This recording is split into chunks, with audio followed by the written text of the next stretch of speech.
আল্লাহ সুবহানাহু ওয়া তাআলা ইচ্ছা করলেন বনি আদম সৃষ্টি করবেন। বনি আদম সৃষ্টি করার ইচ্ছা করে ফেরেশতাদেরকে পরামর্শ করলেন, বলতেছেন ফেরেশতারে আমি জমিনে আমার একদল খলিফা সৃষ্টি করতে চাই। আল্লাহ রাব্বুল আলামিন কোরআনুল কারীম এইভাবে বলতেছেন, ওয়া ইয ক্বালা রাব্বুকা লিল মালাইকা ইন্নী জাইলুন ফিল আরদি খলিফা ক্বালু আতাজআলু ফিহা মান ইউফসিদু ফিহা ওয়া ইয়াসফিকুদ দিমা। ও আমার ফেরেশতারা তোমরা শুনো শুনো, আমি আমার জমিনে আমার একদল প্রতিনিধি সৃষ্টি করতে চাই, আদম সন্তান সৃষ্টি করতে চাই। তোমরা এই ব্যাপারে কি মতামত তোমাদের, কি মন্তব্য তোমাদের?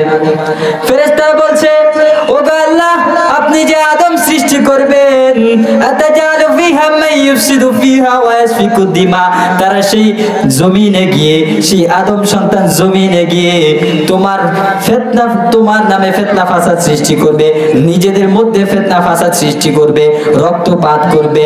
ওয়া নাহনু নুসাব্বিহু বিহামদিকা ওয়া নুকদ্দিসু লাক, আপনার ইবাদতের জন্য, আপনার পবিত্রতার বর্ণনার জন্য, আপনার প্রশংসার জন্য আমরা ফেরেশতারাই যথেষ্ট। এরপরে আল্লাহ সুবহানাহু ওয়া তাআলা বললেন, ইন্নী আ'লামু মিনাল্লাহি মা লা তা'লামুন। ও আমার ফেরেশতারা তোমরা শুনে রাখো, শুনে রাখো, আমি আল্লাহ যা জানি তোমরা তা জানো না। আমি আল্লাহ যা জানি যদি তোমরা যা তা জানতে, তাহলে তোমরা ফেরেশতা থাকতে না, তোমরাও খোদা হয়ে যেতে। কি বলেন ঠিক কিনা? ভাইরা আমার, খলিফা হারুনুর রশিদের রাজপ্রাসাদের মধ্যে একটা বানর ছিল। কি ছিল? একটা বানর ছিল। খলিফা হারুনুর রশিদ যখন প্রাসাদে প্রবেশ করতেন, সাথে সাথে তার একটা লাঠি ছিল, ওই লাঠি দিয়ে বানরটাকে একটা বাড়ি দিতেন, একটা বেত্রঘাত করতেন। ওই আঘাতের পরে বানরটা আর প্রাসাদের সিংহাসনের কাছে আসতো না, বানরটা দৌড়িয়ে গিয়ে প্রাসাদের শাহী গেটের পাশেই বসে থাকতো। একদিন এক প্রজার মনে কষ্ট পাইল, বাদশা শুধু শুধু কেন এই বানরটাকে মারে, বেত্রঘাত করে। বাদশাকে জিজ্ঞাসা করতেছে, ও বাদশা আপনি কেন এই বানরটাকে প্রত্যেকদিন একটা একটা কইরা বাড়ি দেন? বাদশা বলতেছে, শুনে রাখো, আমি যা বুঝি তুমি তা বুঝবা না। তারপরেও ওই প্রজা অনুনয় বিনয় করতেছে। তারপরে বাদশা বললেন, ঠিক আছে তোমার কথাই মানলাম, কালকে থেকে বানরটাকে আর পিটাবো না। পরের দিন যখন বাদশা প্রাসাদে ঢুকলেন, বানরটাকে বেত্রঘাত করলেন না। বানরটা শাহী গেট থেকে একটু ভিতরে ঢুকছে। একটু কি করছে? ভিতরে ঢুকছে।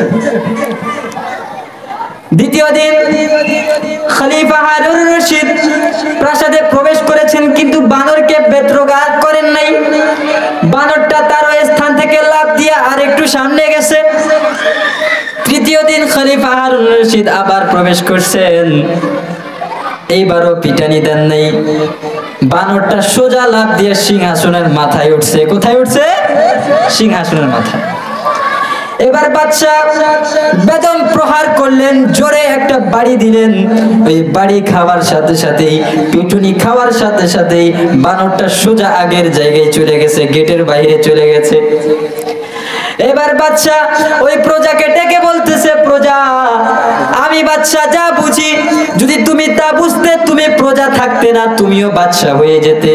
ভাইরা আমার, ঠিক তেমনি আল্লাহ তাআলা ফেরেশতাদেরকে বলতেছেন, ও আমার ফেরেশতারা আমি যা বুঝি তোমরা তা বুঝো না। যাই হোক ভাইরা আমার, এরপরে আল্লাহ সুবহানাহু ওয়া তাআলা বনি আদমকে সৃষ্টি করলেন। বনি আদমকে সৃষ্টি করার পরে ফেরেশতাদেরকে আদেশ করলেন, তোমরা আমার আদমকে সিজদা করো।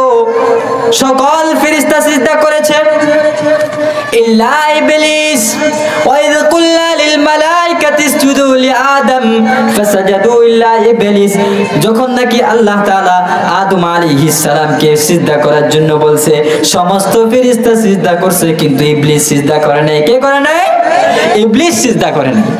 ইবলিস যুক্তি খাটাইছে, আমি হইলাম আগুনের তৈরি, আমি থাকি সবসময় উপরে, আদম হইল মাটির তৈরি, ও থাকে নিচে, তাহলে আমি কেন ওকে সিজদা করতে যাব? অহংকার দেখাইছে। আল্লাহ বলছে বের হ, আমার স্থান আমার আরশ থেকে, আমার জান্নাত থেকে তুই বের হ। আল্লাহ তাআলা ইবলিসকে বের করে দিয়েছে। ভাইরা আমার, যাই হোক, এরপরে আদম আলাইহিস সালামের মনের শান্তির জন্য হযরত হাওয়া আলাইহিস সালামকে সৃষ্টি করলেন। আমি সংক্ষেপে আপনাদেরকে বুঝাইতেছি, খুবই সংক্ষেপে ঘটনাটা বলে শেষ করছি। ঘটনা বলা মূল উদ্দেশ্য নয়, এখানে মূল উদ্দেশ্য হলো আল্লাহ রাব্বুল আলামিন আদম আলাইহিস সালাম থেকে আজ পর্যন্ত যত ঈমানদার পাঠাইছেন, যত বড় বড় ঈমানদার পাঠাইছেন, সকলের জীবনে পরীক্ষা দিয়েছেন। কি দিয়েছে? পরীক্ষা দিয়েছেন। তো হযরত আদম আলাইহিস সালাম এবং হাওয়া আলাইহিস সালামকে সৃষ্টি করার পরে জান্নাতে বসবাস করতে দিলেন এবং বইলা দিলেন যে তোমরা সবকিছু খাইবা, কিন্তু একটা গাছ নির্ধারণ করে দিছে, এই গাছের ফল তোমরা খাইবা না। যাই হোক, ঘটনা অনেক লম্বা। ইবলিস কোন রকমে জান্নাতের মধ্যে ধোকা দিয়া ফেলাইছে হাওয়া আলাইহিস সালাম। ইবলিস কাঁদতেছে বৈশা বৈশা। হাওয়া আলাইহিস সালাম আইসা বলতেছে, কিরে তুমি কাঁদতেছো কেন? ইবলিস বলতেছে, আমি তোমাদের দুঃখে কাঁদতেছি, তোমাদের কষ্টে কাঁদতেছি। বলতেছে, আরে ভাই কি কষ্ট, আমাদের জন্য তোমার মনে আবার কি ব্যথা? বলতেছে, আমার তো চিন্তা হয় তোমরা জান্নাতে থাকতে পারবা না, তোমরা যেন চিরস্থায়ী ভাবে জান্নাতে থাকতে না পারো, এই জন্য আল্লাহ বইলা দিছেন এই গাছের ফল খায়ও না। সুতরাং তোমরা যদি চিরস্থায়ী ভাবে জান্নাতে থাকতে চাও, তাহলে এই ফলটা ভক্ষণ করতে হবে। দিছে ধোকা দিয়া হাওয়া আলাইহিস সালাম। হাওয়া আলাইহিস সালামকে ফল খাওয়ায়া দিছে। এরপরে বলতেছে, শুধু আপনার খাইলে হইব না, বাবারও খাওয়াইতে হইব। এরপরে আদম আলাইহিস সালামকেও খুবই কৌশলে ফল খাওয়ায়া দিছে। ফল খাওয়ানোর পরে আল্লাহ সুবহানাহু ওয়া তাআলা যখন এই জিনিসটি জানতে পারলেন, দেখলেন, তাদেরকে জান্নাত থেকে বের করে দিলেন। কি করলেন? জান্নাত থেকে বের করে দিলেন। এই শুরু হইল ঈমানের পরীক্ষা। হযরত আদম আলাইহিস সালাম এবং হাওয়া আলাইহিস সালামের ঈমানের পরীক্ষা শুরু হয়ে গেল। সুবহানাহু ওয়া তাআলা কুরআনুল কারীমের এই ক্ষুদ্র সূরার মধ্যে সময়ের কসম করে ইরশাদ করছেন, ওয়াল আসর ইন্নাল ইনসানা লাফি খুসর। আল্লাহ তাআলা বলতেছেন, হে বান্দারা তোমরা শুনে রাখো, আমি সময়ের কসম করে বলছি, ওয়াল আসর, সময়ের কসম, ইন্নাল ইনসানা লাফি খুসর, সমস্ত মানুষ বিপদের মধ্যে রয়েছে, ক্ষতির মধ্যে রয়েছে। সুতরাং আজ আমি আপনাদের সামনে এই ক্ষতি থেকে আমরা কিভাবে মুক্ত হতে পারবো এবং এই ক্ষতিটা কি, এই সম্পর্কে কিঞ্চিত আলোচনা করবো ইনশাআল্লাহ। সকলেই মনোযোগ দিয়ে শুনবো এবং আমল করার নিয়তে শুনবো। আল্লাহ পাক তৌফিক দান করুন। সকলে বলি আমিন। মুহতারাম হাজিরিন, আল্লাহ সুবহানাহু ওয়া তাআলা কুরআনুল কারীমে বলছেন, ওয়াল আসর ইন্নাল ইনসানা লাফি খুসর, সময়ের কসম, সমস্ত মানুষ, এই দুনিয়াতে যত মানুষ রয়েছে সমস্ত মানুষ ক্ষতির মধ্যে রয়েছে। এখানে আল্লাহ রাব্বুল আলামিন সময়ের কসম খেয়েছেন। আসলে ঈমানের দাবি ছিল আল্লাহ পাকের কসম খাওয়ার কোনো প্রয়োজন নেই, কারণ আমি আপনি যখন কালিমায়ে তাইয়্যিবা লা ইলাহা ইল্লাল্লাহু মুহাম্মাদুর রাসূলুল্লাহ পড়েছি, ঈমানে মুফাসসাল আমানতু বিল্লাহ ওয়া মালাইকা ওয়া কুতুবিহি ওয়া রুসুলিহি ওয়াল ইয়াউমিল আখির ওয়াল কদরি খাইরিহি ওয়া শাররিহি মিনাল্লাহি তাআলা ওয়াল বা'থি বা'দাল মাউত পড়েছি, তখন আল্লাহ রাব্বুল আলামিন যা কিছু বলেছেন কুরআনুল কারীমে সব কিছুকে বিশ্বাস করে নেওয়া আমার আপনার ঈমানের দাবি হয়ে গিয়েছে। তারপরেও আল্লাহ রাব্বুল আলামিন এখানে সময়ের কসম খেয়েছেন। আসলে আমি আপনি যখন কোনো একজন মানুষকে একটা কথা বুঝাইতে যাই, বোঝানোর ক্ষেত্রে যদি সে বিশ্বাস না করে, আমার কথাটাকে যদি সে মানতে না চায়, তখন আমরা কসম খাই। কি বলেন, ঠিক কিনা? ঠিক তেমনি আল্লাহ পাক রব্বুল আলামিন এই কথার গুরুত্ব বোঝানোর জন্য, যে বাস্তবিক পক্ষেই বাস্তবেই মানুষ ক্ষতির মধ্যে আছে, এই কথাটার গুরুত্ব বোঝানোর জন্য, মাহাত্ম্য বোঝানোর জন্য আল্লাহ রব্বুল আলামিন সময়ের কসম খেয়েছেন। ভাইরা আমার, আল্লাহ সুবহানাহু ওয়া তাআলা বলছেন, ও আমার বান্দারা তোমরা শুনে রাখো, শুনে রাখো, তোমরা ক্ষতির মধ্যে আছো, ক্ষতির মধ্যে, নিঃসন্দেহে তোমরা ক্ষতির মধ্যে রয়েছো। এবার প্রশ্ন হতে পারে, আমরা কিভাবে ক্ষতির মধ্যে আছি? আমরা তো খেয়ে দিয়ে চলে ফিরে ভালোই আছি, তাহলে ক্ষতির মধ্যে কিভাবে? ক্ষতিটা হচ্ছে আমরা সকলে আমাদের নিজেদের নফসের ধোঁকায় পড়ে আছি, আমাদের নিজের এই নফসে আম্মারা ধোঁকায় পড়ে আছি। কার ধোঁকায়? নফসে আম্মারা। কার ধোঁকায় বলে? নফসে আম্মারা। নফস হলো 3 প্রকার। আসলে আমরা যখন কোনো খারাপ কাজ করি, এই খারাপ কাজের জন্য শুধু শয়তান দায়ী, বিষয়টা এরকম না। প্রথমে আমাদের নফস দায়ী হয়। আমাদের নফসের মধ্যে একটা জিনিসের আকর্ষণ সৃষ্টি হয়, উদ্বেগ তৈরি হয়, তারপরে শয়তান ওই খারাপ কাজটাকে করার জন্য সহযোগিতা করে। তো আমরা এই নফসে আম্মারা ধোঁকায় পড়ে আছি।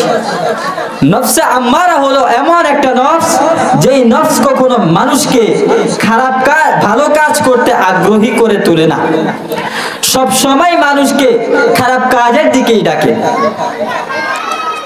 এজন্য আল্লাহ সুবহানাহু ওয়া তাআলা বলছেন, ইন্নাল ইনসানা লাফি খুসর। ও আমার বান্দারা তোমরা শুনে রাখো, শুনে রাখো, তোমরা সকলেই নিঃসন্দেহে ক্ষতির মধ্যে রয়েছো। আমার আল্লাহ এত দয়ালু, এত দয়ালু। আমার আল্লাহ তার বান্দার প্রতি এত বেশি দয়াবান। আমার আল্লাহ আমাকে, আপনাকে, সবাইকে আকল দিয়ে সৃষ্টি করেছেন, বিবেক দিয়ে সৃষ্টি করেছেন। কি দিয়ে সৃষ্টি করেছেন?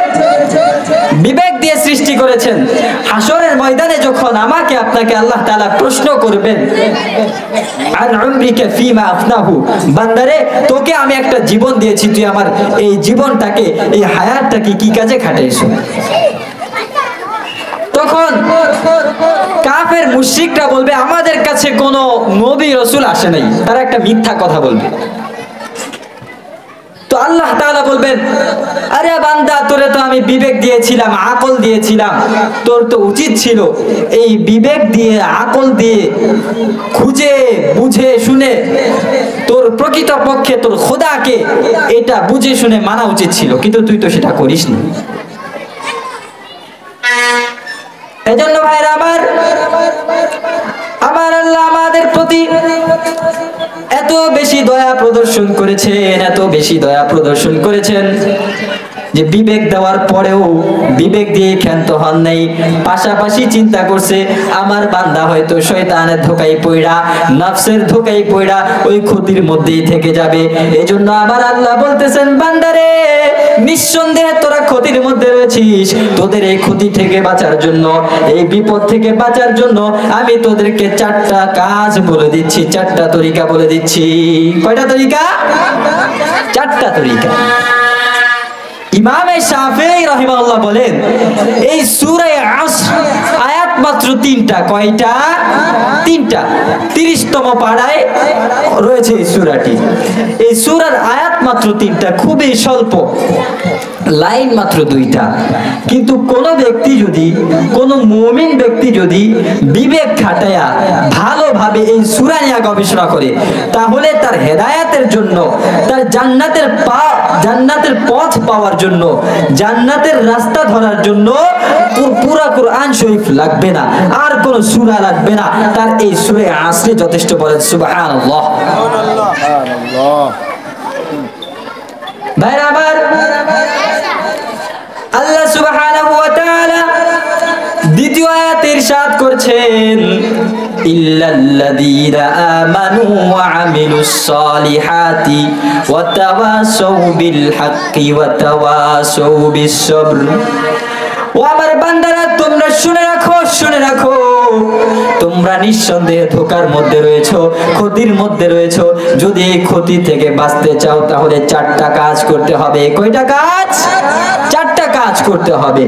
ইল্লাল্লাযীনা আমানু, নাম্বার 1, তোমাকে ঈমান আনতে হবে। কি আনতে হবে? ঈমান আনতে হবে। ওয়া আমিলুস সালিহাত, নাম্বার 2, তোমাকে সৎ কাজ করতে হবে।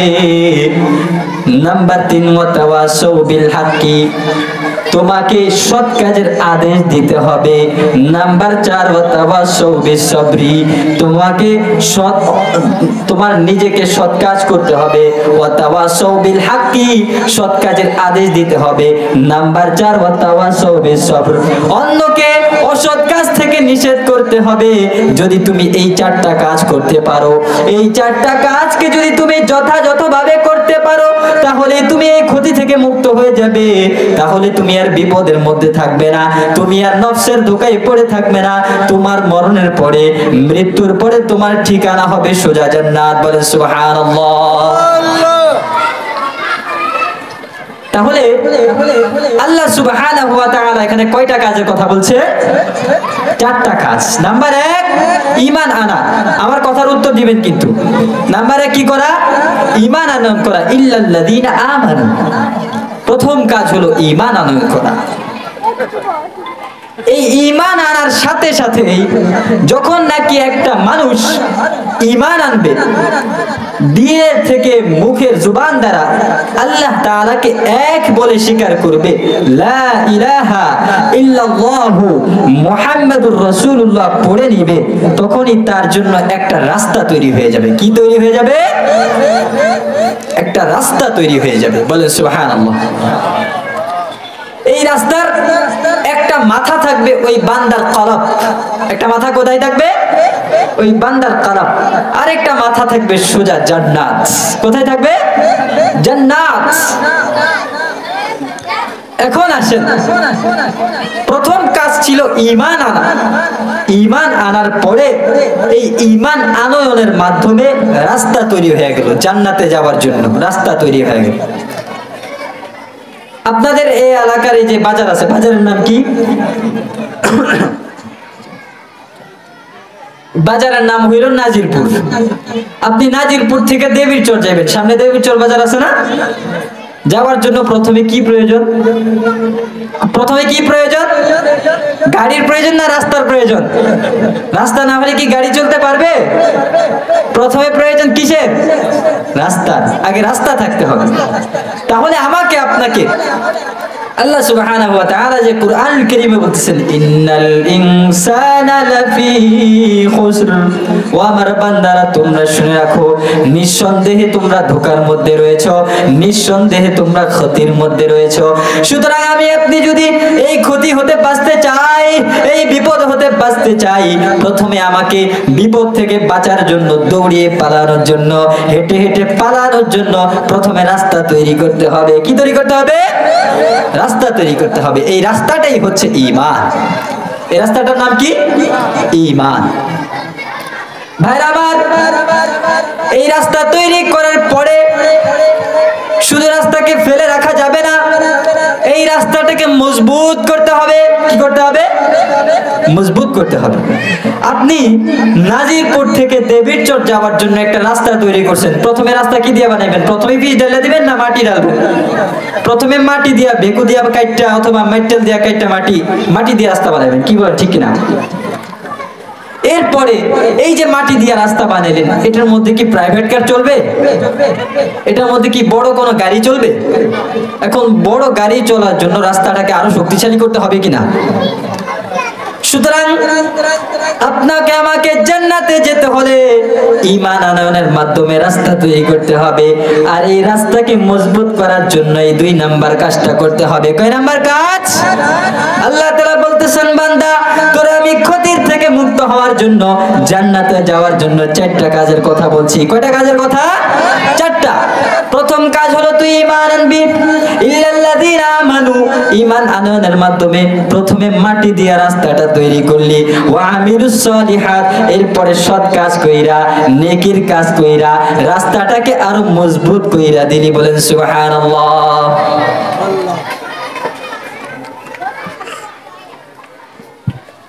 তো দ্বিতীয় কাজ হইল নেক কাজ করা। এই নেক কাজ করার দ্বারা এই রাস্তাটা মজবুত হয়। রাস্তা যদি মজবুত না হয় তাহলে ঝড় তুফানে রাস্তা ভেঙে যায়। কি বলেন, ঠিক কিনা? আপনি নাজিরপুর থেকে দেবীরচর যাওয়ার জন্য সহজে বুঝাচ্ছি, কিন্তু আপনাদেরকে না বুঝলে বলবেন। নাজিরপুর থেকে দেবীরচর যাওয়ার জন্য রাস্তা তৈরি করছেন। প্রথমে রাস্তাটা তৈরি করছেন কি দিয়া? মাটি দিয়া। এবার আপনি যদি রাস্তাটাকে এইভাবে ফালায়া রাখেন, এখন ঝড় তুফান হইল, বৃষ্টি হইল, মাটি খইসা পড়ে যাবে কিনা? বৃষ্টির কারণে মাটি পড়ে যাবে কিনা? অবশ্যই মাটি পড়ে যাবে। এভাবে আপনার রাস্তাটা ধ্বংস হয়ে যাবে। ঠিক তেমনি ভাইরা আমার, আমি আপনি ঈমান আনার পরে রাস্তা তৈরি হয়ে গেল, এবার যদি রাস্তাটাকে মজবুত না করি তাহলে ঝড় তুফানে এই রাস্তাটাও ভেঙে চুরমার হয়ে যাবে। প্রশ্ন হলো, আমি যখন নাজিরপুর থেকে দেবীরচর যাওয়ার জন্য মাটি দিয়ে রাস্তা বানাইলাম, রাস্তাটা তো ধ্বংস হয়ে গেছে ঝড় তুফানের কারণে, বৃষ্টির কারণে, তাহলে আমার এই ঈমানের রাস্তাটা কিভাবে ধ্বংস হয়ে যাবে? ঈমানের রাস্তাটাও কি বৃষ্টির মাধ্যমে ধ্বংস হবে নাকি? ঈমানের বৃষ্টি কি ঈমানের রাস্তাটা কি বৃষ্টির মাধ্যমে ধ্বংস হবে? কি বলেন? বৃষ্টি পড়লে আপনার ঈমান নষ্ট হয়ে যাবে? অসম্ভব। আপনার এই ঈমানের রাস্তাটা ধ্বংস হয়ে যাবে যদি আপনার এই রাস্তাকে মজবুত না করেন। সেই ঝড় তুফানে আপনার রাস্তাটাকে ধ্বংস করে দিবে, সেই ঝড় তুফানটা হচ্ছে আল্লাহর পক্ষ থেকে আপনার জন্য ঈমানি পরীক্ষা। কি পরীক্ষা? জোরে বলেন, কি পরীক্ষা? ঈমানি পরীক্ষা। আল্লাহ রাব্বুল আলামিন আপনার ঈমানটা মজবুত হয়েছে কিনা, আপনার রাস্তাটা মজবুত হয়েছে কিনা, ক্লিয়ার হয়েছে কিনা, এটা দেখার জন্য আপনাকে আমাকে ঈমানি পরীক্ষা দান করবেন। ভাইরা আমার, এই ঈমানি পরীক্ষা আমি শুধু আমাকে আপনাকেই নয়, পৃথিবীর শুরু যুগ থেকে সর্বপ্রথম মানুষ থেকে শুরু করে আজ পর্যন্ত যুগে যুগে যত বড় বড় ঈমানদার আসছে, যত বড় বড় নবী আসছে, যত বড় বড় রাসূল আসছে, সকলের জীবনে ঈমানের পরীক্ষা আসছে। আল্লাহ সুবহানাহু ওয়া তাআলা সকলকে ঈমানের পরীক্ষা নিয়েছেন। ভাইরা আমার, وعن أبي هريرة رضي الله عنه أن رسول الله صلى الله عليه وسلم قال لا سهم في الإسلام لمن لا صلاة له ولا صلاة لمن لا وضوء له صدق الله العظيم। আলহামদুলিল্লাহ, আল্লাহ সুবহানাহু ওয়া তাআলার দরবারে লাখো কোটি শুকরিয়া যে আল্লাহ সুবহানাহু ওয়া তাআলা আমাকে আপনাকে নাজিরপুর চরপাতা উমেদ আলী হাওলাদার বাড়ির পুরাতন জামে মসজিদ সংলগ্ন দারুল উলুম মুহাম্মাদিয়া কওমি মাদ্রাসার উদ্যোগে একদিন ব্যাপী তাফসীরুল কোরআন মাহফিলে আসার এবং বসার তৌফিক দান করেছেন। এজন্য আমরা সকলে শুকরিয়া আদায় করি আলহামদুলিল্লাহ। প্রথমে আমি অভিনন্দন জানিয়ে নিচ্ছি, স্বাগতম জানিয়ে নিচ্ছি সভাপতি হিসেবে যিনি আগমন করবেন জনাব আলহাজ হযরত মাওলানা কবির শাহীন সাহেব, পীর সাহেব নাজিরপুর দরবার শরীফ, এবং মাহফিলের জন্য আরো অন্যান্য যারা যেভাবে শ্রম দিচ্ছেন, মাহফিলের জন্য মেধা দিচ্ছেন, মাল দিচ্ছেন, যে যেভাবে সহযোগিতা করছেন, এবং আরো যে সমস্ত উলামায়ে কেরাম বয়ান করবেন, সকলকেই আমি আমার অন্তর থেকে আন্তরিক শুভেচ্ছা জানাচ্ছি। মুহতারাম হাজিরিন,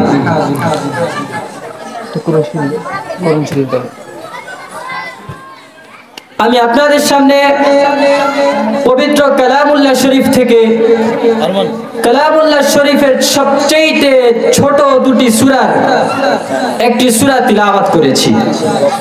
সূরাটির নাম সূরা আসর, এবং জনাবে মুহাম্মদুর রাসূলুল্লাহ সাল্লাল্লাহু আলাইহি ওয়াসাল্লামের লাখো কোটি হাদিস থেকে একখানা হাদিস তিলাওয়াত করেছি। উক্ত আয়াত ও হাদিসকে সামনে রেখে ইনশাআল্লাহ সংক্ষেপে স্বল্প সময়ে কিঞ্চিত আলোকপাত করার প্রয়াস পাবো ইনশাআল্লাহ। মুহতারাম হাজিরিন, আল্লাহ